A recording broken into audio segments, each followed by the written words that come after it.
Kembali lagi ke Business and Beyond Podcast bersama saya, Gega Isman, dan Nirmal Karmani. beliau adalah partner terbaru saya ya di Jakarta. Karena kayaknya memang perlu melakukan ini buat kita punya wadah untuk ngobrol sama founder ya.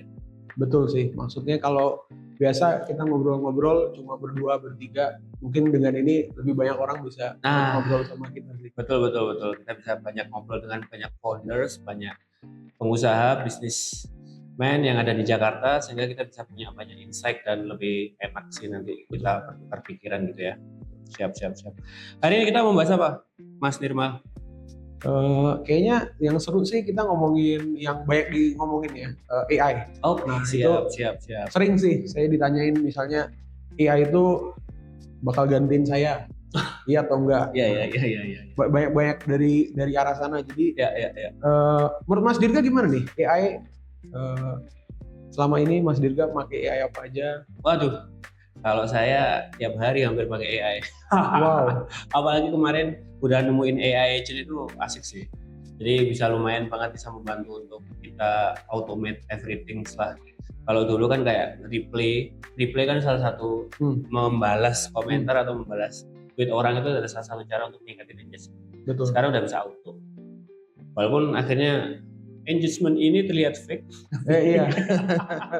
Tapi had to be done sih. Kalau nggak gitu kita nggak dapat engagement balik dari orang kan. Iya. Nah, karena juga kalau kita mau ngeluangin waktu ya tentunya pasti juga ya akan memakan waktu yang sangat banyak juga per hari kalau untuk engage. Kalau aku daily kayak gitu sih, sama mungkin penulisan pakai cloud. Terus kalau untuk research pakai Perplexity, sekarang Perplexity udah ada Deep Research. Iya, keren tuh Deep Research. Wow, keren banget hasilnya. Keren. Service keren banget. Iya benar. Aku benar-benar ngerasa gila. Padahal kalau kita mikir gila juga ya, kan awalnya OpenAI bikin Deep Research. Ya. Dia nge-charge $200 sebulan. Yang gratis nggak bisa nyoba. Nah, digeber Perplexity langsung 5 query sehari gratis. Hebat. Siap. Memang yang saya lihat sih persaingannya ketat di bidang ini. Betul. Yang menang kita dapat gratis semua. Ya benar, konsumen. Yang menang konsumen. Di dunia kapitalisme ini ya kalau para pengusaha swasta ini saling bertarung, yang menang konsumen. Ya betul lah, mereka permainannya udah kalau kita ngomong bukan jutaan dolar lagi, udah besar banget permainan mereka, triliunan dolar. Ya kita nikmatin aja yang kita dapat. Iya. Bahkan kemarin kayak ChatGPT juga ini nggak sih, apa namanya, dia menggratiskan fitur yang paling bagus ya, 4O ya, yang gratis ya, gara-gara DeepSeek. O3 ya? yang thinking modelnya, thinking modelnya habis keluar DeepSeek R1, mereka ngerasa wah O1-nya tadinya kan limit banget, kita langsung ngeluarin O3 yang bisa mikir juga. And itu sih menurut saya yang paling antik itu, yang shift yang paling hebat itu. Awalnya kan kita ngelihat AI itu rata-rata kita taunya GPT doang nih, yang buat ngechat. Ya. Nah, tapi kalau sekarang framework yang paling top itu ya agentic AI itu sih.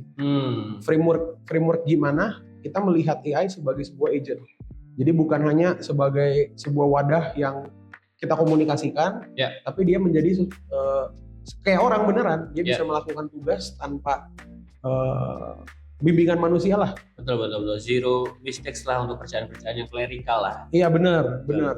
Tapi kalau menurut Mas Dirga gimana? Kan banyak yang bilang wah kalau ada AI saya nggak bakal dapat kerjaan nih. Nah, kalau Mas Dirga dari sisi kreatif industri lah. Waduh. Mas Dirga gimana? Saya cukup khawatir sebenarnya. Cuman memang yang akan digantikan itu orang-orang yang nggak pakai AI sih. Betul. Manusia akan tetap pakai gitu kan, selama dia pakai AI. Nah benar.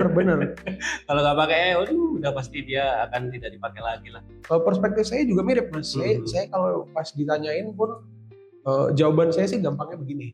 Saya bilang misalnya kita ngomongin dulu pengrajin lah, atau sebuah carpenter istilahnya. Kan dia bikin meja. Nah, dulu itu paling bikinnya semuanya pakai tangan. Nggak ada bor, nggak ada gergaji mesin dan lain-lain. Nah, ujung-ujungnya keluar nih alat-alat ini. Tapi kan tetap ada sampai sekarang. Industri kayu masih ada nih. Orang tetap bikin meja, cuma dibantu oleh tools-tools yang mesin-mesin tadi. Nah, saya juga melihat AI juga sebetulnya seperti itu. Dia tidak akan mereplace manusia secara 100%. Tapi ya benar tadi yang Mas juga bilang, kalau orang yang nggak bisa make ya pasti ketinggalan. Ya. Bahkan udah ada ini ya, apa namanya, kita sekarang ada skill set baru yang harus kita mulai untuk embrace. Iya. Prompt engineer. Betul lah, prompt engineer. Saya mah kadang mikirnya begini, kita kalau ngomong dari segi generasi ini ya, yang sekarang mungkin umurnya di bawah 30, kepalu gadaannya tambah terus harus bisa semua. Betul. Aku cukup seneng sih dengan adanya AI kayak cloud gitu kan. Kayak aku kan baru hitungannya masih baru 4 tahunan terakhir lah pakai MacBook ya. Terus sisanya itu Windows semua. Untuk instalasi kan MacBook cukup apa ini gitu kan. Untuk install kayak Python dan sebagainya. Iya betul. Aku cuma perlu screenshot, lempar ke cloud, dia bisa ngasih step by step guidance untuk aku bisa beneran bisa menginstal GitHub ini, apa namanya, yang di GitHub itu bisa aku install di MacBook. Ini memang hal yang saya juga kaget karena kan background saya software. Saya memang sebagai software engineer. Di beberapa bulan ini saya melihat orang-orang yang benar-benar nggak ada ilmu software engineering sampai sekali jadi bisa create. Nah menurut saya itu game changer. Mas sudah lihat fitur ini nggak? Yang Gemini. Gemini itu ada yang real time stream. Jadi bisa dicoba, tinggal ke aistudio.google.com. Di sana ada real time streamnya. Karena Gemini baru ngeluarin yang 2.0 sekarang gratis. Di sana itu dia one step lebih gila, Mas. Jadi kan kalau yang tadi Mas Dirga bilang, Mas Dirga kirim screenshot. Kalau di Gemini itu kita bisa langsung screen share ngobrol. Wow, kayak TeamViewer udah. Jadi TeamViewer. Jadi istilahnya itu Mas Zoom call sama AI. Wow. Jadi AI-nya langsung mendamping sebagai salah satu asistennya. Wow. Langsung ngobrol aja. Wah, ini I see this error. What do I do? Wow. Itu gila. Itu gila. Kemarin saya coba iseng-iseng untuk troubleshooting error. Oke, I see this. Dia ngelihat layar saya langsung kasih saran. Udah nggak ada command C, command V-nya juga udah. Gila banget ya. Iya. Aku malah tambah mikir kayak masa sih engineer yang benar-benar pekerjaannya dulu sangat mahal banget gitu kan gajinya karena sangat complicated dan sangat rumit gitu kan. Dan kan oleh AI itu kan kayak wildest dream banget gak sih? Benar. Padahal itu kan dulu idaman semua orang ya, programming dan sebagainya. Bahkan itu kan kemarin udah banyak layoff ya di Meta. Betul. Untuk yang apa medium programmer yang levelnya medium itu udah digantiin semua mau pakai AI seperti itu. Saya sebagai engineer juga sebetulnya gimana ya? Saya ngelihat ini sebagai shift. Nah, saya lihat ini sebagai shift. Jadi kenapa saya ngomongin ini sebagai shift? Mungkin kita lihat faktanya. Kalau saya sebagai programmer, pasti kita ngomongin nggak pakai tools, produktivitas saya pasti menurun. Kita ngomongin dibanding seseorang yang nggak pakai AI, saya sebagai seseorang yang masih pakai AI, pasti produktivitas saya lebih bagus ya dibanding yang nggak pakai AI. Tapi sebagai programmer ini justru peluang juga buat saya. Kenapa? Karena dengan adanya AI, bisnis-bisnis yang tadinya mungkin belum mikir automation, belum mikir ingin growing lah ke level itu, pasti bakal butuh orang yang ngerti AI. Nah, di sana menurut saya beda. Kalau saya sebagai software engineer disuruh desain agent AI, ya pemahaman saya kan lebih mendalam. Jadi implementasi yang saya lakukan pasti jauh lebih terukur, jauh lebih teliti dibanding seseorang yang hanya pakai AI doang. Kalau istilah sekarangnya wipe coding lah. Kalau wipe coding kan cuma code nge-wipes dapat hasil. Nah, tapi when the wipes go wrong, you need an engineer, you need an expert. Jadi kayak apa ya? Kayak mengakselerasi peradaban manusia ini bisa lebih maju ya. Kayak ibaratnya kayak COVID kemarin kan remote works, langsung ngasih lihat bahwa ke dunia bahwa remote works itu bisa loh. Works gitu kan. Kayak sekarang adanya AI, automation works loh. Exactly, automation works. It's not that expensive. Maksudnya kalau kita lihat biaya per hitnya itu belasan perak, ya bukan cost yang mahal. Cuma ya kembali lagi Mas, kalau misalnya Mas coba melakukan automation, kalau mungkin udah stuck di satu level, pasti nyari manusia yang bisa mendamping.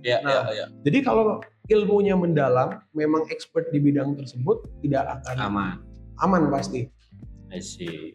Sebenarnya ini pernah terjadi juga Mas, tahun 2000 pas .com bubble. .com bubble kan semuanya ngincar website developer.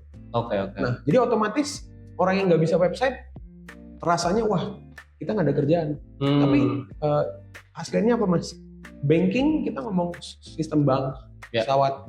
Itu kan udah online itu dari tahun 80-an. Mereka masih pakai language yang lama.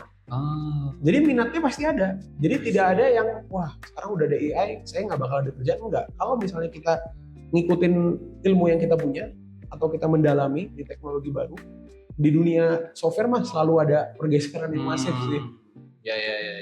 Ya pokoknya kita antara kita ngikutin ombak atau melawan ombak. Betul. Tapi kemakan gitu kan. Betul. Ya kalau melawan ombak ya tenggelam dong. Iya. Ya. Nice. Oke. Ini pembicaraan AI ini sangat menarik sekali sih. Mungkin ada kata-kata penutup ini, Mas. Kalau menurut saya sih banyak nih yang penasaran tentang AI. Saya pribadi habis dengar itu semua, pengen saya kasihlah sedikit dari saya tentang gimana cara pakai AI, gimana tools AI yang ada. Mungkin kedepannya paling ya kita bikin konten-konten ke arah sana. Kalau ada webinar ikut join gratis. Menarik. Tidak dipungut biaya. Kita akan bikin nanti ya di sini ya. Kita ajarin gimana pakai AI yang ada. Benar-benar dari perspektif seseorang yang technical founder, jelasin gimana pakai AI. Dan kalau bisnis Anda butuh AI ya ada kita bantu implementasinya. Kalau kita ngomongin yang lain-lain, tinggal tanya Mas Dirga. Kalau misalnya butuh desain ini semua, menurutnya gambar DALL-E kurang bagus ya, expertnya ada di sini. Sekarang pakai RenderNet kan? RenderNet? Ya, pakai RenderNet. Wah itu gue belum pernah dengar. Itu lumayan sih. Ya, wow, keren banget sih. Gambar statis langsung menjadi kayak video. Replace baju juga bisa. Kita duduk kayak gini, ganti bajunya kita ganti bisa. Pakai mockup auto. Nanti mungkin kita coba nih satu klip baju kita ganti. Kalau video sulit, kalau foto bisa. Oh, kalau duduk diam bisa. Ya. Oke. Ya. Janganlah kasihan editornya nih. Nggak apa-apa, editornya masih dapat kerja. Oke, mungkin episode kali ini kita tutup di bagian tadi. See you in next episode.